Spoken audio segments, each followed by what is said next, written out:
नमस्कार, मी ओंकार रावगावकर. पुणे महानगरपालिका निवडणुकांचे बिगुल वाजले आहे आणि त्याच अनुषंगाने आज आपण बोलण्यासाठी आलो आहोत हर्षवर्धन मानकर यांच्याशी.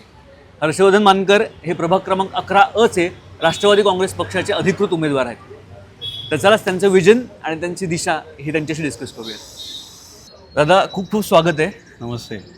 आपण ठरवलं होतं, म्हणजे इंटरव्ह्यू चालू व्हायच्या आधी आपण ठरवलं होतं की पॉडकास्ट करणार होतो आपण स्टुडिओमध्ये. राईट. तर आज आपण रस्त्यावर फिरतोय, तर काय करणं याचं आज? काय ॲक्च्युली माझा जो प्रभाग आहे तो स्टुडिओमध्ये बसून आणि स्क्रिप्ट वाचून काही समजणाऱ्यातला नाही आहे. ओके. त्यामुळे तुम्ही जर माझ्याबरोबर या प्रभागात, इथल्या रस्त्यांवर, इथली घरं जर तुम्ही बघितली तर तुम्हाला खऱ्या अर्थाने या प्रभागातल्या समस्या आणि हा प्रभाग समजेल असं मला वाटतं. ओके. म्हणून मी असं सुचवलं होतं. चल, आपण प्रत्यक्ष तुमच्या मतदार जे आहेत त्यांच्याशी भेटू आणि 100% तुमचा जो प्रभाग आहे तिथे तुम्ही काय काम केलंय, तुमचं विजन काय आहे हे पण डिस्कस करूया. नक्कीच.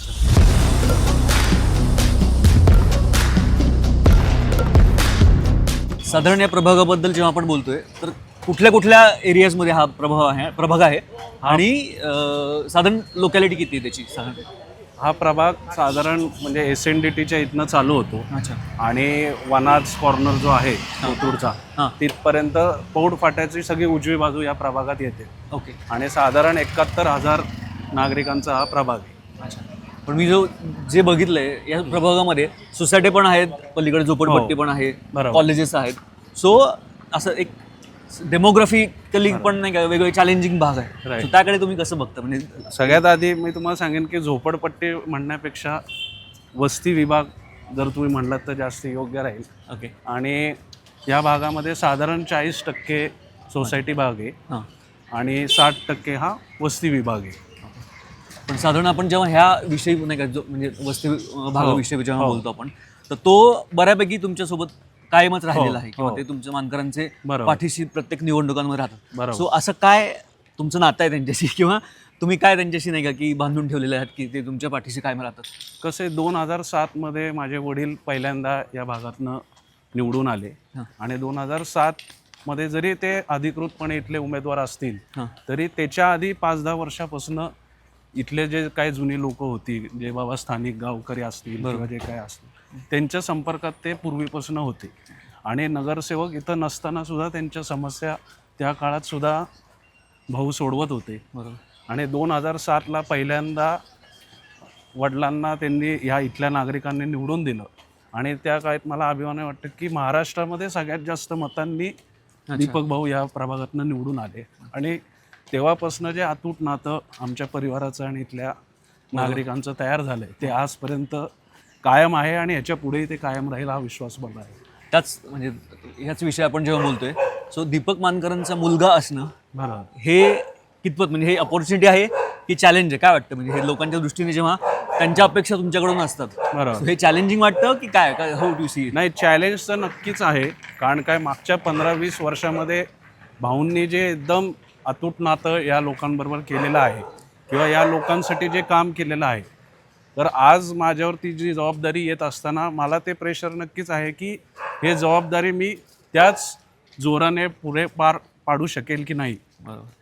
पण म्हणजे मी प्रयत्न तर नक्कीच करतोय, पण ते एक प्रेशर फर्स्ट टाइम असल्यामुळे नक्कीच आहे. तुम्ही जेव्हा निवडणूक आता ही तशी बघितली तर तुमची स्वतः उमेदवार म्हणून पहिलीच निवडणूक आहे. हो. सो अशी कुठला क्षण होता किंवा कुठल्या मोमेंटला तुम्ही डिसाईड केलं की बाबा ही निवडणूक आपल्याला लढायची आहे?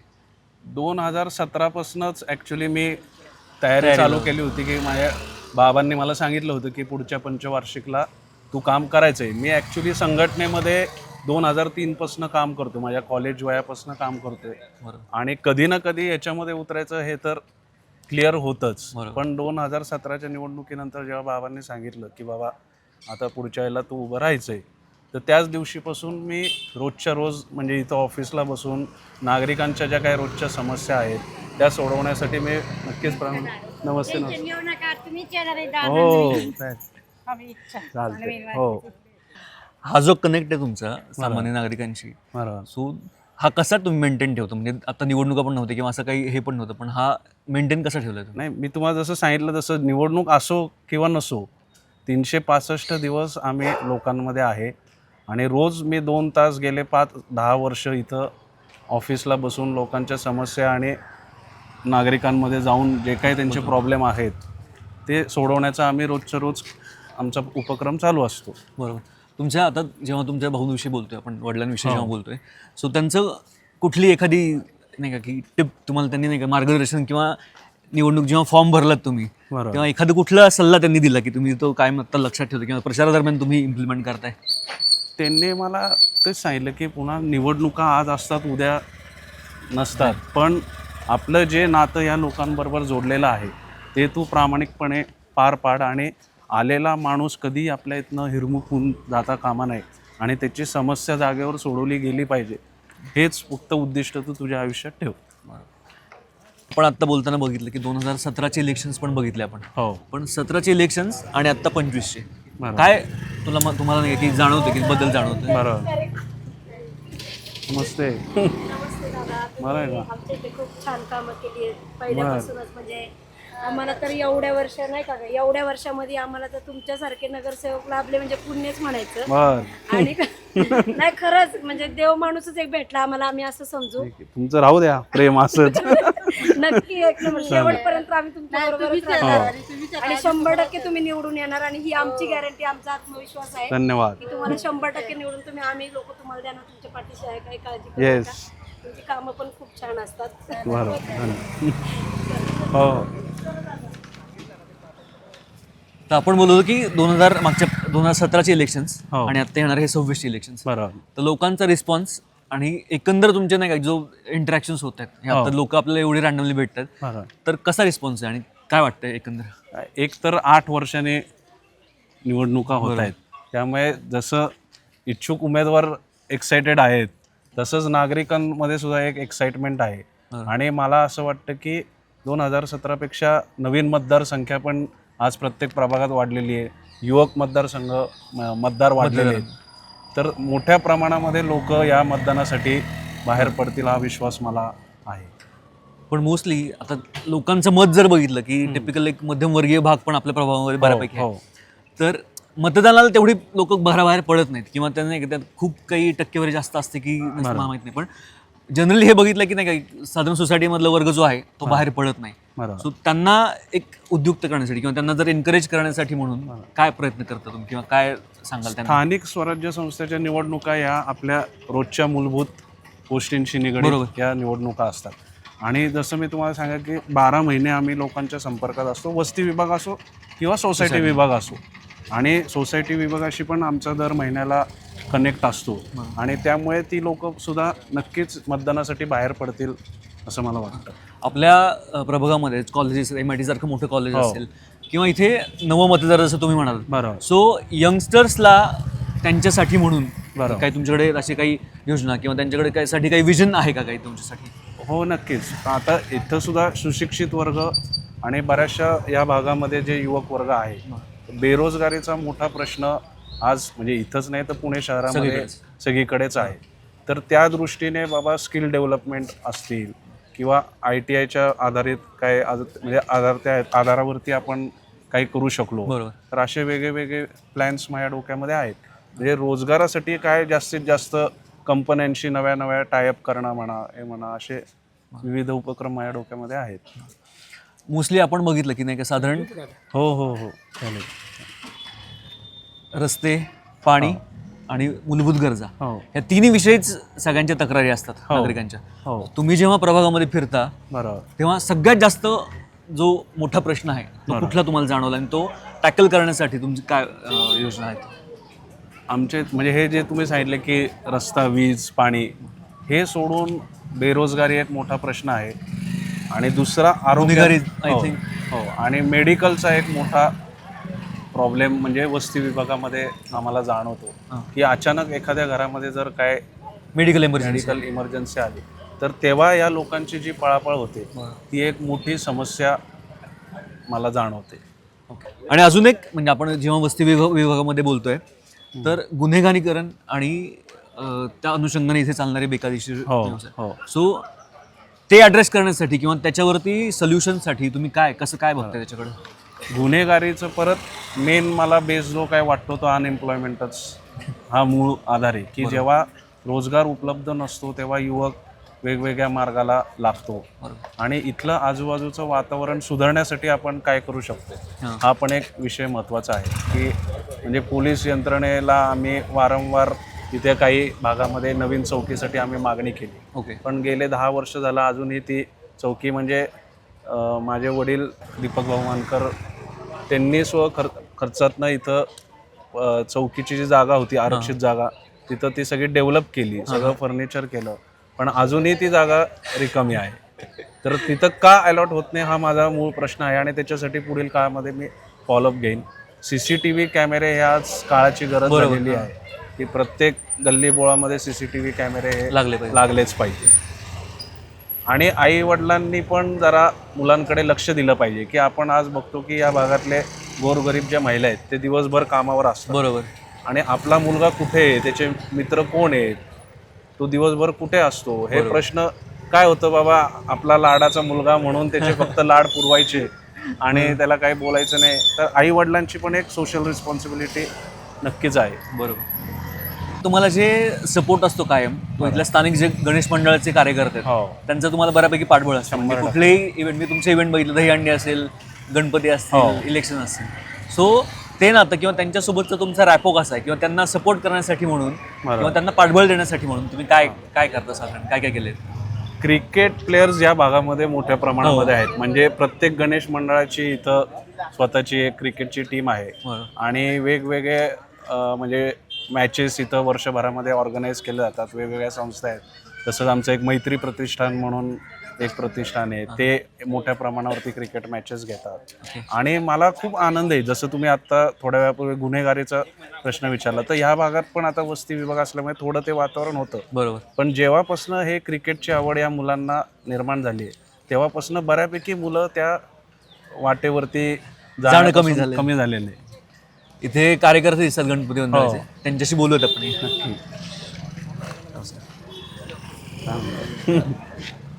दादा उमेदवार आहेत तुमचे, तो गणपती मंडळासाठी साधारण आता मंदिर बांधून दिलं दादांनी, सो तुमचं आणि त्यांचं नातं काय काय कसं तुम्हाला नाही का सपोर्ट मिळतो, काय त्यांच्यासोबत असतं? पहिली गोष्ट म्हणजे पहिले येताना आम्ही दीपक भाऊंनी आम्हाला खूप मदत केलेली आहे. जसे आम्ही इथे लहानाचे मोठे झाले तसं पहिले नगरसेवक आमचे इथे दीपक भाऊच झालेले आहे आणि पहिल्यापासून आम्ही दीपक भाऊंना ओळखत आलो. मग त्याच्यानंतर हर्षवर्धन दादा, करण दादा मानकर आणि भाऊंनी आम्हाला म्हणजे एवढी मदत केलेली की आम्ही ते जसं मोठं होईल तसं विसरू शकत नाही. आणि दवाखान्यापासून आमचा कुठला गणपतीचा कार्यक्रम असो, एवढं मोठं मंदिर बांधायचं म्हणजे तोंडाच्या गप्पा नाही, त्याच्यात सुद्धा भरपूर मदत केली. बरोबर. आणि भाऊ जरी इथं नगरसेवक नसताना सुद्धा मदत केलेली आम्हाला. कसं आहे वातावरण वस्तीतलं, आहे का सपोर्ट? भरपूर.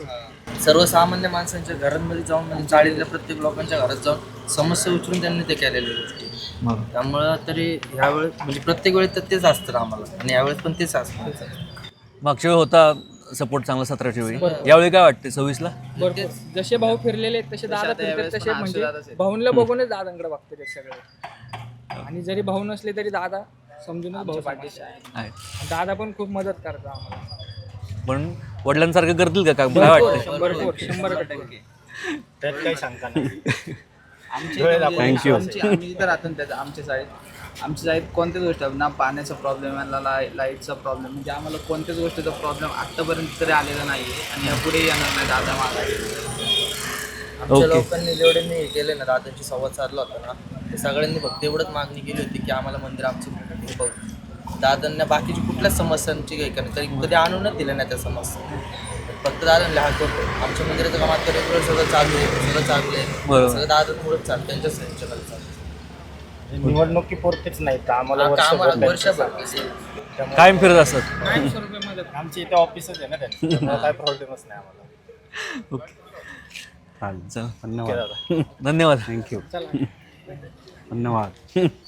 जेव्हा इलेक्शन्स नसतात हो. तेव्हा किती अवघड असतं, किंवा काही टार्गेट नाही तुमच्या समोर तरी हे मेंटेन ठेवणं किती अवघड असतं किंवा गरज असते? मी मगाशी जसं सांगितलं की म्हणजे आमच्यासाठी हा एक परिवारच आहे आणि म्हणजे इथले जे काही शाळा आहेत तिथं पण दर महिन्याला आमचा काही ना काहीतरी उपक्रम चालूच असतो. त्यामुळे ते विद्यार्थी वर्गाशी आणि जाता येता पण प्रत्येक लहान मुलं भेटतात आणि तो कनेक्ट आमचा कायमचा राहिलेला आहे. इथले मतदार नमस्ते. बोल त्यांच्याशी पण. बरं आहे का? व्यवस्थित दादा आमची ती कामं व्यवस्थित चाललेली आहे. तुम्ही करता, तुम्ही निवडून आले पाहिजे आम्हाला. तुम्ही आत म्हणल्यावर येईलच. चला मावशी.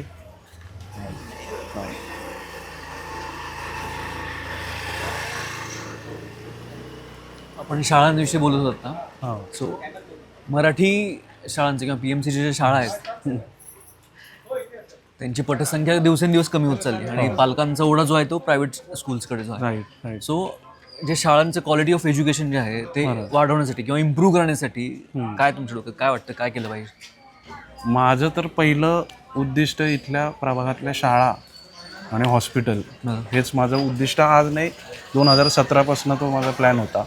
आणि मला एकदम अभिमानाने सांगावंसं वाटतं ह्याच वर्षी म्हणजे 2025ला मुख्यमंत्र्यांची जी स्पर्धा होती पुणे शहराची, पुणे जिल्ह्याची, त्याच्यामध्ये आमच्या इथल्या शाळेला प्रथम क्रमांकाचं बक्षीस मिळालं. अरे वा, कॉर्पोरेशनची शाळा. अच्छा. एक नॉन पॉलिटिकल क्वेश्चन की तुम्ही जेव्हा एका पक्षामध्ये काम करता तर इच्छुक बरेच असतात, तुम्ही इच्छुक असाल अजून, बरोबर. जसं तुमचा भाऊ आहे, हो. तर त्याचे पॉलिटिकल ॲस्पिरेशन्स किंवा तो इच्छुक नव्हता का, किंवा त्याचं तुमच्या करिअरमध्ये किंवा तुमच्या या सगळ्या वाटचालीमध्ये काय कॉन्ट्रीब्युट? म्हणजे पॉलिटिक्ससाठी तो इच्छुक नव्हता, निवडणुका प्रक्रियेमध्ये तो काही इच्छुक नव्हता, पण तो माझा नेहमी एक बॅकबोन म्हणून माझ्याबरोबर राहिलेला आहे. आणि जे काही युवा पिढी आहे इथल्या युवा पिढीला त्याचं प्रचंड अट्रॅक्शन आहे. आणि त्यामुळे तो मला एक नक्कीच प्लस पॉईंट राहिलेला आहे की ग्राउंड लेवल तो सगळं सांभाळतो. आता एवढा रिस्पॉन्स जेव्हा आपल्याला मिळतोय की लोक येऊन भेटतात आपल्याला, पण समोरचे जे आहेत म्हणजे बाकीचे विरोधी पक्षाचे लोक असतील, म्हणजे 2017ची एवढी लाट होती, बरोबर, त्याच्यामध्ये पण घड्याळ आलं इथे.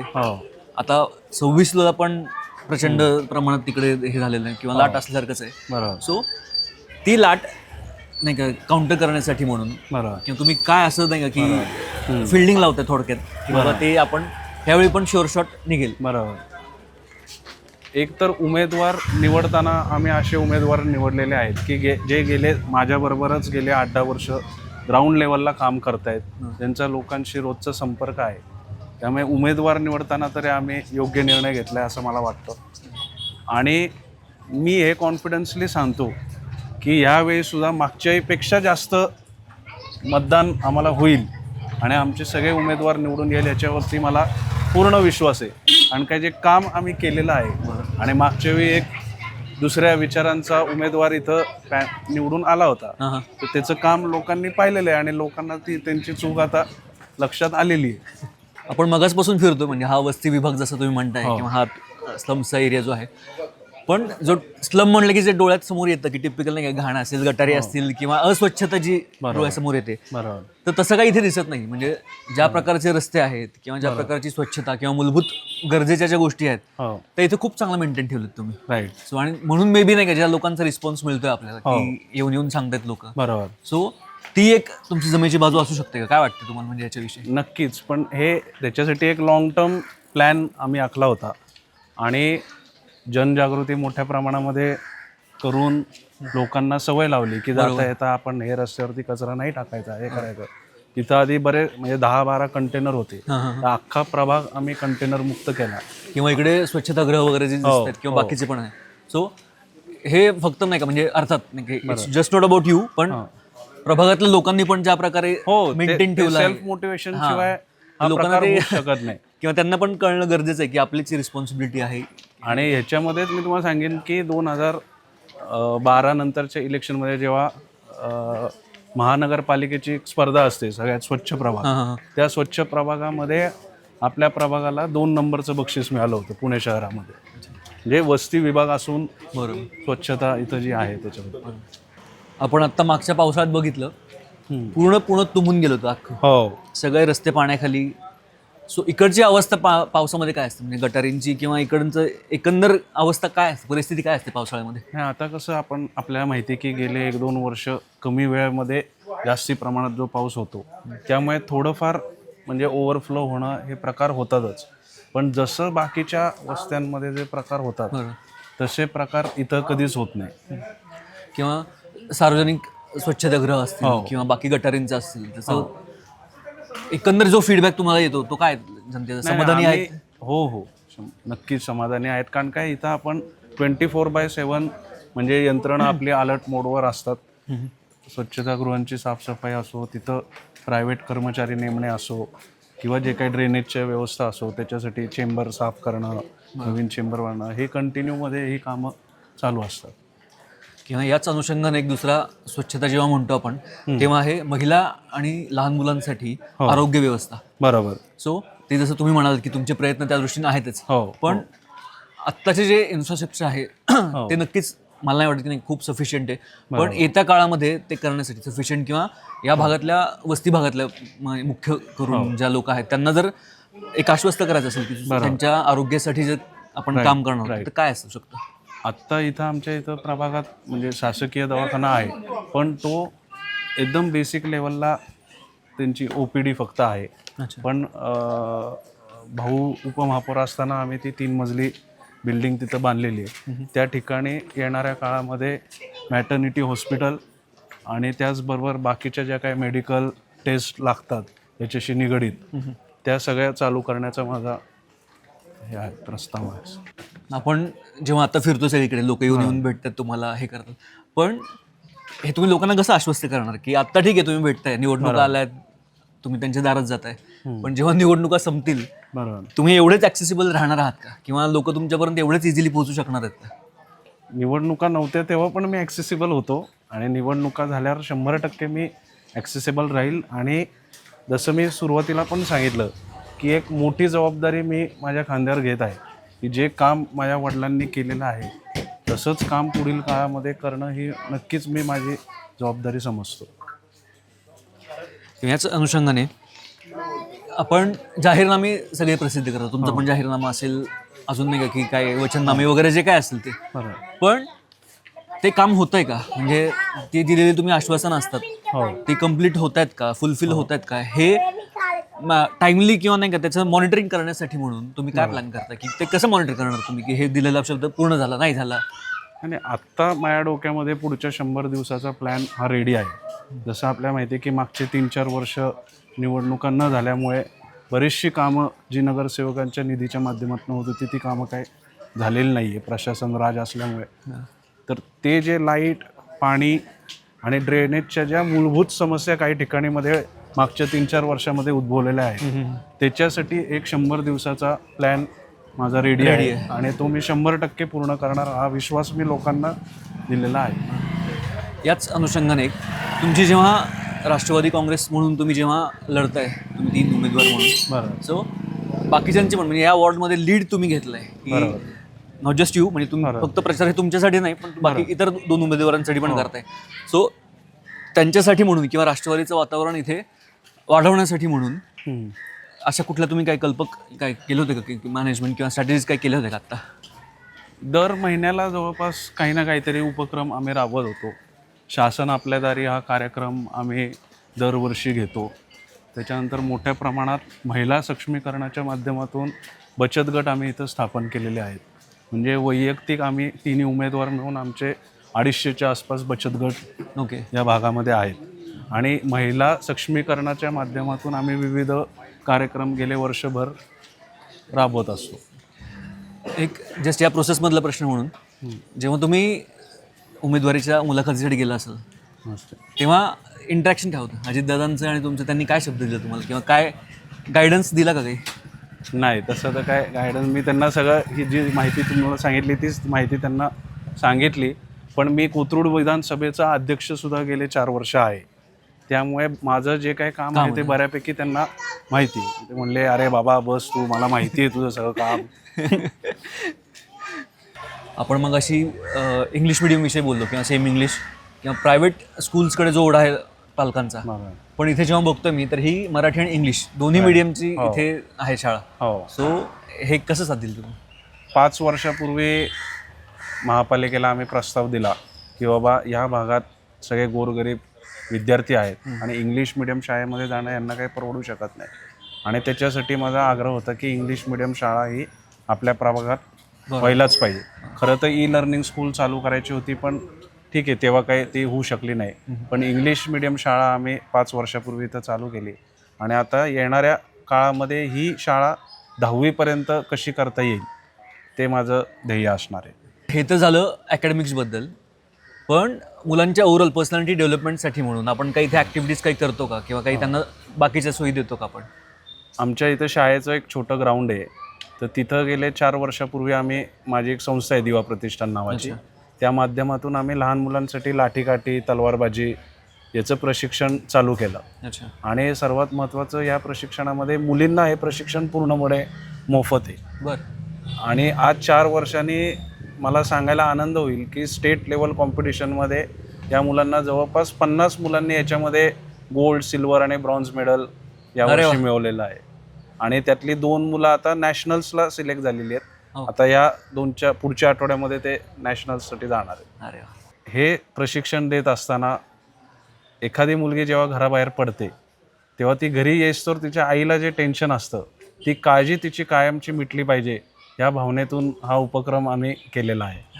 म्हणजे ही तुमची थोडक्यात एक लाडकी बहीण योजनेची एक छोटी नाही का की योजना त्याला म्हणू शकतो आपण, किंवा नुसती कागदावर नाही ती, तर ती आम्ही प्रत्यक्षात आणलेली आहे. मस्त. आता आम्ही एवढ्या लोकांना भेटलो, लोक येऊन सांगतात की नाही का तुम्हीच येणार, तुम्ही कामं केली आहेत वगैरे वगैरे. तुम्ही यांच्यासोबत असता कायम. कुठली एखादी गोष्ट की त्यांची आवडत नाही? मी लहानपणापासून 13 वर्षाचा असल्यापासून मी भाऊंच्या पाठीमागे फिरत होतो. आज भाऊंच्या मनात आम्हाला विश्वास एवढा की भाऊंनी जेवढी कामं केल्यात तेवढी आजपर्यंत नंतर दादा कामं करतील ते आमच्या. पण भाऊंनी केले, पण हे करतील का? दादांना विश्वास आहे आमचा, आम्हाला दादांचा करतील. हो 100% ते काम मार्गी लावणार.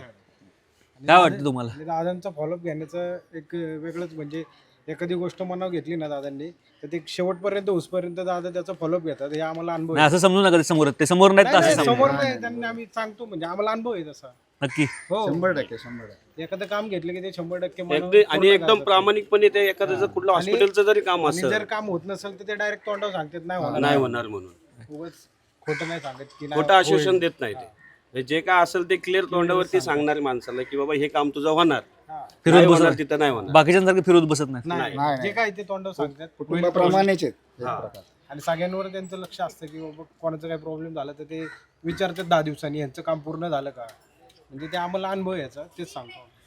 आणि त्यांनी बरेचसे असे प्रॉब्लेम पिन लोकांचे बघितलेले, ते त्याचे सॉल्व पिन त्यांनी केलेले की बाबा प्रभागामध्ये काय अडचणी आहे, काय नाही आहे, तर त्या अडचणीला ते मात करतात.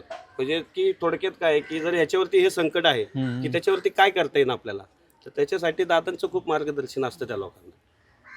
बरं, ठीक आहे. तुम्ही समोर म्हणून बोलत नाही. नाही नाही, तसं काय नाही.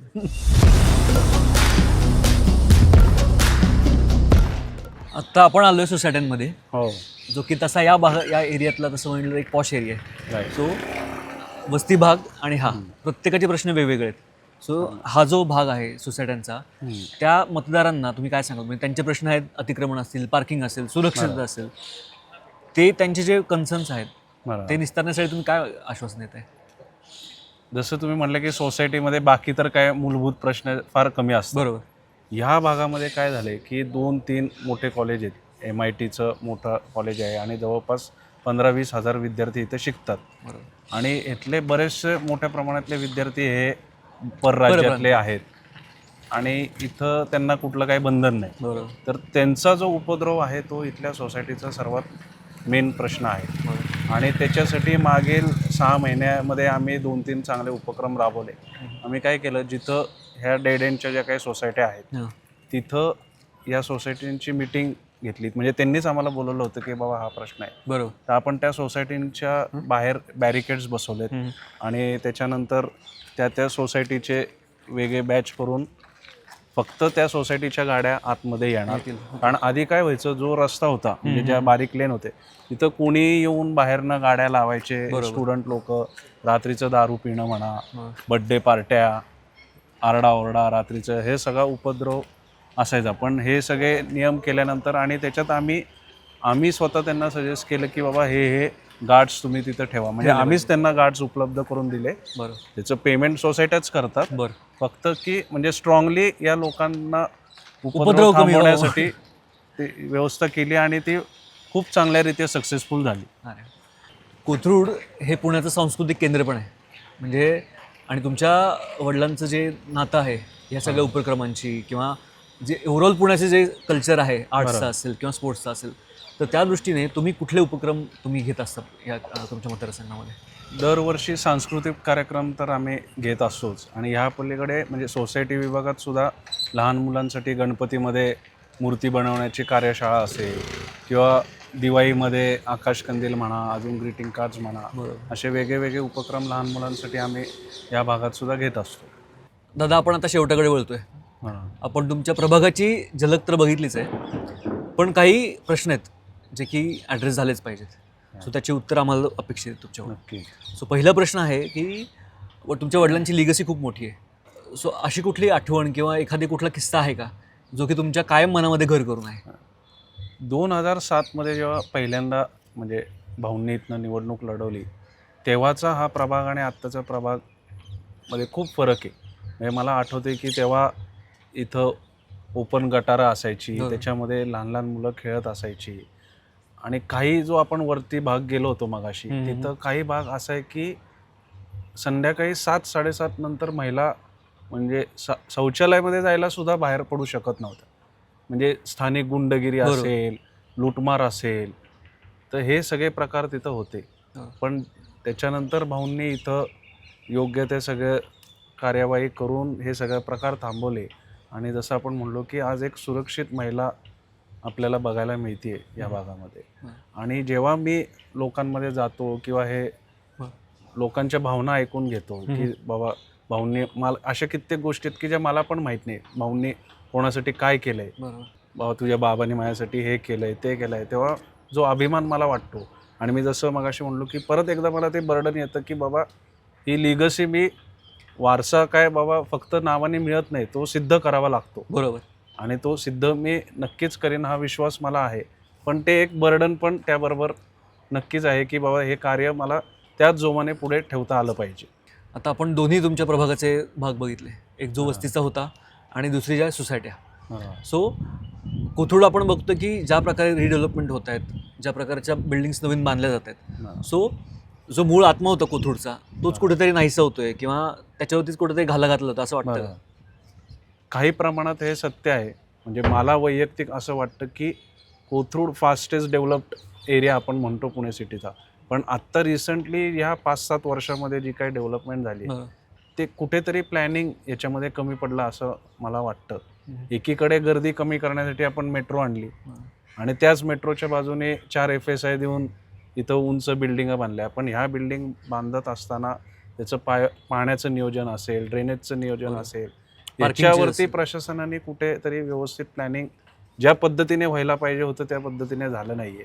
मेट्रो स्टेशन तर आहेत, पण मेट्रो स्टेशनच्या इथं जे मिनिमम पार्किंग पाहिजे ते इथल्या तरी कुठल्याही स्टेशनवरती अवेलेबल नाही आहे. आणि त्याचबरोबर अजूनसुद्धा जे काय म्हणजे आपल्या इथं सर्वात मोठं आता मी मगाशी म्हणलं की खेळाडू आमच्या इथं मोठ्या प्रमाणात आहेत, पण ह्या खेळाडूंना म्हणजे ह्या प्रभागातच नाही तर अख्ख्या कोथरूड मतदारसंघामध्ये एकही मैदान खेळायला नाही आहे. जे काय 1-2 मैदानं आहेत ती प्रायव्हेट सोसायटींची मैदानं आहेत.